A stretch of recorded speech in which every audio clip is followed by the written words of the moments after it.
पूरे मुल्क की अवाम निकल पड़ी है। अवाम इस दफा तुल गई है। कल से शुरू होने वाली झड़पों में 25 अफराद जाँ बहक, 100 से ज्यादा जख्मी हो चुके हैं। इस वक्त पाकिस्तान दुनिया का सबसे बड़ा जेल है और पाकिस्तान का निजाम, पाकिस्तान की पॉलिटिकल क्लास, पाकिस्तान की सियासी जमातें इस जेल के अंदर कैद हो गई हैं। पूरे मुल्क में हालात ऐसे हैं कि इस वक्त किसी के घर में अगर डाकू घुस आते हैं और घर का सामान चोरी करके ले जाते हैं तो लोग कहते हैं कि इसके पीछे भी किसी न किसी किस्म की वर्दी है। ये जो दहशतगर्दी है, इसके पीछे वर्दी है। ये जो दहशतगर्दी है, इसके पीछे वर्दी है। मैं ज़्यादा नहीं आपको दिखाना और सुनाना चाहता, लेकिन हालात बड़े ख़राब हैं। एक्चुअली सारी दुनिया को पता है कि क्योंकि बाद मकामात बहुत हसास होते हैं तो उनकी प्रोटेक्शन ज़रूरी होती है, तो इसलिए गवर्नमेंट ने ये कदम उठाया है कि भाई अमन अमान कायम रहे और लोग जो है वो शोर शराबा ना करें, लॉज को ना ब्रेक करें, तो इसलिए उन्होंने ये कदम उठाया है। तो बाकी जो मेहमान आए हुए हैं उनको भी पता है कि भाई मतलब ओवरऑल क्या सिचुएशन है पाकिस्तान की।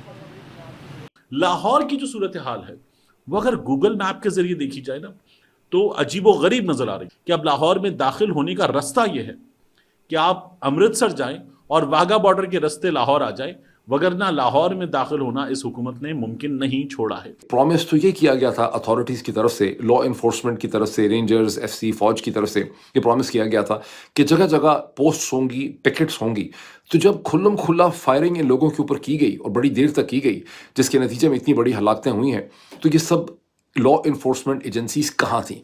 9 डिवीजन वो डिव थी, एक 2-3 डिव थी शायद बांग्लादेश में। 9 डिवीजन एक वो डिव थी जिसने हथियार डाले बांग्लादेश में, जिन्होंने पतलूनें उतारी और अपनी बंदूकें रखी। यही 9 डिव, मतलब यही तो वही अफसर नहीं है, लेकिन ये लेगेसी तो वही है ना। और पूरा पाकिस्तान इस वक्त सबसे बड़ी जेल बन चुकी है। तमाम तर रास्ते, तमाम तर सड़कें, मार्केट्स, रोड्स, मोटरवेज, सब कुछ बंद है। दुनिया भर में कंटेनर्स इंपोर्ट एक्सपोर्ट के लिए इस्तेमाल होते हैं और हमारे मुल्क में अल्लाह अपना करम करे इन चीज़ों के लिए इस्तेमाल हो रहे हैं। ये तो हर वीकेंड का मशगला बन चुका है ना जी। इसमें तो मुझे बस प्रोटोकॉल तो आपको पता है कि पाकिस्तान में बहुत चलता है, चाहे वो छोटे से छोटे लेवल का कोई वज़ीर आज़म है, वज़ीर आला है, जो भी वटेवर, सबके लिए प्रोटोकॉल जो है वो सबसे ज़्यादा हैं। तो यहाँ पे तो हम वो लाहौर वालों के लिए या आउट ऑफ स्टेशन वालों के लिए इतनी परेशानी बनी हुई, किसी ने आना जाना है, कोई इवेंट्स पे किसी ने जाना है, तो सब लोग वो बड़ा परेशान है। और कई तो यहाँ पे जो जॉब करते हैं माल रोड पे, जो शादरे वाली साइड से हैं, वो बेचारे आज आ ही नहीं सके। जो डेली वेजेस पे हैं, जिनको पता है कि कमाना है और घर में खाना है, तो वो 2-2 दिन से वो छुट्टियां कर रहे हैं और वो काम पे नहीं आ जा रहे। तो वो यानी कि उनके लिए इतनी परेशानी बनी हुई है। जब प्रेसिडेंट साहब आके यहाँ पे देखेंगे ये सूरत हाल है, तो उनको जो सुनी सुनाई बातें हैं वो उनके सामने आ जाएगी कि पाकिस्तान के हालात क्या हैं। लाहौर से निकलना लाहौर के काफिलों के लिए बहुत बड़ी हिकमत अमली और चैलेंज होगा। और पाकिस्तान तहरीक इंसाफ वाले कहते हैं ये तो कोई मसला ही नहीं है, हम निकल के दिखाएंगे।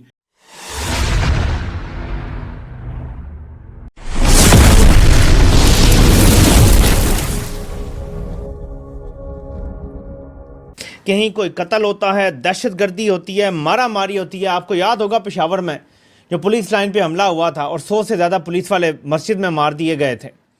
वहाँ पे भी पुलिस का यक ज़ुबान होकर एक बयान था कि ये जो दहशतगर्दी है इसके पीछे किसी न किसी किस्म की वर्दी है।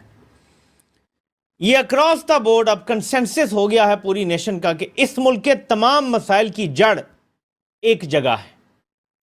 उस एक जगह को सुधार लिया गया तो बाकी सारा मुल्क ठीक हो जाएगा, ऑटो पायलट पे ठीक हो जाएगा। और मैं तो ये समझता हूँ कि पीटीआई को कामयाबी मिल ही गई है। वो कैसे? देखिए ना, पूरा इस्लामाबाद बंद है, मोटरवेज बंद कर दी गई हैं। और एहतजाज क्या होता है? अगर पहिया जाए हड़ताल कोई करना चाहे तो इससे अच्छी बात और क्या होगी? पीटीआई तो ये सारा उसके हक में जा रहा है, बस ऐलान करने की देर, और सब कुछ। मोबाइल कितना अरबों रुपए इस पे हम खर्च कर देते हैं। और सच्ची बात तो ये है कि ये भी सोचना चाहिए कि हर 1-2 माह के बाद अगर पीटीआई कॉल दे देगी तो क्या इस तरह इस्लामाबाद और बाकी पूरे पाकिस्तान को आप बंद कर देंगे? तो आपके ख्याल से पीटीआई को सोचना चाहिए या हुकूमत को भी सोचना चाहिए? दोनों तरफ अरबों रुपए का इसमें मतलब खर्चा हो जाता है इन कंटेनर्स को लगाने में। टेलीफोन सर्विसेज आप बंद कर देते हैं, ट्रांसपोर्ट, स्टूडेंट्स को हॉस्टल से निकाल दिया गया, बस स्टॉप में बसें नहीं मिल रही, अपने घरों को जाएं, मोटरवेज वैसे बंद कर दी, मोटरवेज वैसे बंद कर दी, तो पूरा एक तमाशा है, इकॉनमी को नुकसान हो रहा है, मार्केट्स बंद हो जाती हैं। तो सोचना चाहिए कि क्या मुल्क इस तरह आगे बढ़ सकता है, क्या जो मुआशी तरक्की होनी चाहिए वो हो सकती है? मेरा ख्याल है नहीं हो सकती। बहुत ही ज़्यादा हालात ख़राब हैं, बल्कि इंटरनेट की वजह से मुझे लगता है कि लोगों के बिज़नेस बड़े तबाह हुए हैं। इसके अलावा जो लोग यूट्यूब पे काम कर रहे हैं, मुख्तलिफ जो इस तरह के ऑनलाइन उनके बिज़नेस चल रहे हैं, वो बहुत ज़्यादा मुतासिर हुए हैं। इवन मेरा अपना एक चैनल था, तो वो जब ये पीछे दो महीने से मतलब बहुत ज़्यादा प्रॉब्लम आ रही है ना, तो चैनल डाउन हो गए जी। फायरवॉल लगा हुआ है ना, फायरवॉल लगा हुआ है, और मेरा ख्याल उससे लाखों लोग मुतासिर हुए हैं।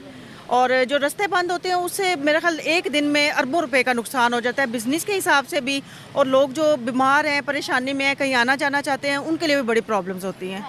बिल्कुल ऐसा ही है। क्या मतलब वो प्रेसिडेंट साहब यहाँ पाकिस्तान में आएंगे, वो क्या देखेंगे? मतलब हम उनको क्या दिखा रहे हैं कि जगह जगह पर ब्लॉक हुए हुए हैं सड़कें, जगह जगह पर कंटेनर्स लगे हुए हैं, जगह जगह पर लोग आपस में लड़ रहे हैं, इंटरनेट बंद है, हम क्या दिखाएंगे? वो बेचारे क्या देखेंगे? बिल्कुल, ये इंटरनेशनल लेवल पे भी हमारा कोई अच्छा तासुर नहीं चाहता ऐसी चीज़ों से। मतलब आवाम तो परेशान होती है, सो होती है, लेकिन इंटरनेशनल लेवल पे भी, और अब तो हर आए दिन ही ये प्रॉब्लम हमारे साथ पेश आती है। इसके अलावा मैं एक चीज़ जो कहना चाहती हूँ कि खा वो कोई भी गवर्नमेंट है, चाहे पीटीआई है, चाहे मैं मतलब मेंशन नहीं करना चाहती, कोई भी गवर्नमेंट है, तो इट्स मीन कि जब वो इस तरह रास्ते ब्लॉक करते हैं, इंटरनेट बंद कर देते हैं, इट्स मीन कि वो बिल्कुल फ्लॉप है। जो भी हालात पैदा हो रहे हैं वो उनका सामना नहीं कर पा रहे हैं, तो उसका जो खमियाजा है ना, वो आवाम को भुगतना पड़ता है। ये जो मीशत की तबाही है, इसके पीछे भी यही है। ये जो अवाम का इस्तेहसाल है, इसके पीछे भी यही है। ये जो तालीम और सेहत नापैद है, इसके पीछे भी ये है। ये जो इंसाफ नहीं मिलता, इसके पीछे भी ये हैं। पुलिस के जुल्म के पीछे भी ये हैं, अदलिया के जुल्म के पीछे भी ये हैं। जो भी ताकतवर आपको नीचे लगाता है, उस सब के पीछे ये हैं। तो प्लीज़ खाली दहशतगर्दी तो इन सारी बीमारियों का एक सिम्टम है। असल में यहाँ पे इन लोगों ने इंसाफ ख़त्म कर दिया है, कानून ख़त्म कर दिया है, इदारे नहीं बनने दिए। ये है हकीकत। यानी ताकत अब खत्म हो गई है।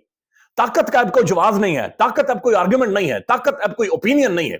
और अवाम को यह पता चल गया कि जनाब ताकत सिर्फ एक आवाज है, और वह आवाज अवाम की है कि जनाब बढ़ते चलो बढ़ते चलो। ये जो हालात बन गए, या जो एहतजाज शुरू होने से पहले जो शक्ल इख्तियार कर चुका है, इसकी जो शक्ल निकलकर सामने आ रही है, जो एक माहौल बन रहा है, जो एक आ रहा है ना, जो साया नजर आ रहा है आसमानों के ऊपर या पाकिस्तान के ऊपर साया, ये इमरान खान की रिहाई के इम्कानात रोशन कर गया है। ये लिटरली रोशन कर गया है। तहरीक इंसाफ की जो क़यादत है उसे लोग टैग कर रहे हैं, और टैग कर कर कर ये बता रहे हैं, अब ये बंदा काफिला लेकर यहां से निकल गया है, पीछे नहीं जा, आगे और आगे और आगे। लिहाजा पूरी जो तहरीक इंसाफ की मौजूदा लीडरशिप है, एक तो इन्होंने बड़ी हिम्मत की जुर्रत दिखाई है, लेकिन दूसरी तरफ जो अवाम है उन्होंने इन सबको पकड़कर आगे किया। बिल्कुल अवाम पीछे खड़ी है जनाब, सही ना तैयारी के साथ धक्के ऐसे ऐसे करके धक्के उन्होंने लीडरशिप को, नहीं आगे गुरु आगे, पीछे उन पीछे वाला कोई रास्ता नहीं है। तो ये गैर मामूली और अनप्रेसिडेंटेड चीजें हैं जो कि पाकिस्तान के अंदर हो रही हैं। माशाल्लाह से हमने ना अपनी कंट्री को ना इसके लिए रखा हुआ है कि हम कब इसको शट डाउन करेंगे, कब इसको रीस्टार्ट करेंगे। तो ऐसे ही है, जब भी कुछ होने वाला होता है तो एक ही हल रह जाता है, शहरों को बंद कर दें। जैसे पहले पुराने ज़माने में आपने देखा होगा, जब जंगें होती थी ना, तो वो अपना एक किला जो होता था ना, उसको बंद कर लेते थे। ये वैसे हो गया कि अब आपने देखा होगा कि जो प्रोटेस्ट है ना, वो इस्लामाबाद होना है। इस्लामाबाद को उन्होंने बंद किया, इन्होंने लाहौर के रास्ते भी बंद कर दिए, रावलपिंडी के भी, गुजरांवाला के भी, हर सिटी के जहाँ मतलब जैसे लॉकडाउन नहीं लगा देते, इस एरिया का लॉकडाउन है, वैसे वैसे करके पूरे शहरों के इसकी वजह से कितना नुकसान हो रहा है। अभी मैं एक वीडियो देख रहा था, उसके अंदर क्योंकि रास्ता बंद था और एक आदमी ने अपना बच्चा, जिसको वो लगी हुई थी, वेंटिलेटर कहते हैं, सॉरी गैस पे लगा, ऑक्सीजन गैस पे लगा हुआ था, वो उसको ऐसे लेके जा रहा है पैदल निकल के, क्योंकि रास्ते बंद है। ये हुकूमत इतनी परेशान हुई है, इतनी घबराई हुई है कि अपने लाए गए कंटेनर्स को आग लगा दी है। जी हाँ, वेल्डिंग की जा रही थी। अब इसमें दो चीज़ें सामने आ रही हैं कि क्या हो सकता है मुमकिन तौर पे कि ये कंटेनर को आग कैसे लगी है। एक तो ये कि इसमें कोई केमिकल था या कोई ऐसी चीज़ थी कि जब ये वेल्डिंग कर रहे थे तो उसने आग पकड़ ली। और एक ये बात है कि इन्होंने लाहौर में भी यही किया था 9 मई के हवाले से भी, और उसके बाद भी ऐसा होता रहा है कि ये कंटेनर पकड़ लेते हैं सामान से भरे हुए, जिसमें करोड़ों का सामान हो सकता है।